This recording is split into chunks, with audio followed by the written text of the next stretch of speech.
Боловсролын магадлалын итгэмжлийн үндэсний зөвлөлөөс магадлалын итгэмжлэгдсэн сургалтын байгууллага, хөтөлбөрийн гэрчлэгээ болон шинжээчийн эрх олгох гэрчлэгээ гардуулах ёслол үйл ажиллагааг 2025 оны 12 сарын 18-ны өдөр зохион байгууллаа. Үйл ажиллагааны эхэнд боловсролын яамны дээд мэргэжлийн боловсролын бодлого зохицуулалтын газрын дарга наран гэрэл өгүүлж, боловсролын магадлалын итгэмжлэх үндэсний зөвлөлийн захирал амар санаа, байгууллагын бүтэц чиглэлөөр 2025 онд хийсэн готлох үйл ажиллагааны талаар танилцууллаа. 2025-аас 2026 оны хичээлийн жилийн 1-р улиралд магадлалын итгэмжлэгдсэн дээд боловсролын сургалтын байгууллага 4, дээд боловсролын сургалтын хөтөлбөр 42, холбооны бүгд найрамдах Герман улсын магадлалын итгэмжлэл гэрчлэгээжүүлэлт, чанарын баталгаажуулалтын байгууллага болох КЮМ болон боловсролын магадлалын итгэмжлэх үндэсний зөвлөлийн хамтарсан магадлалын итгэмжлийн сургалтын хөтөлбөр 3, холбооны бүгд найрамдах Герман улсын инженер, мэдээлэл зүй, байгалийн ухаан, математикийн хөтөлбөрийг магадлалын итгэмжлэх байгууллага болох АСИН болон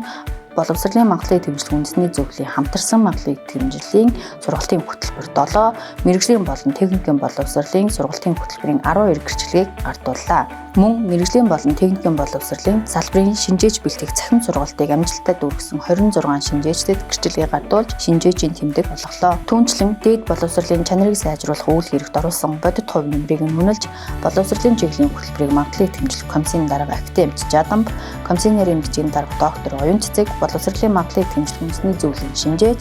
Монгол Улсын боловсролын их сургуулийн сургалтын хөтөлбөр багшийн хөгжлийн албаны дарга доктор Цэдэв Зүрнаар үндэсний шинжээчийн тэмдэг цом гартуулсан тус арга хэмжээний онцлог үйл явдал боллоо.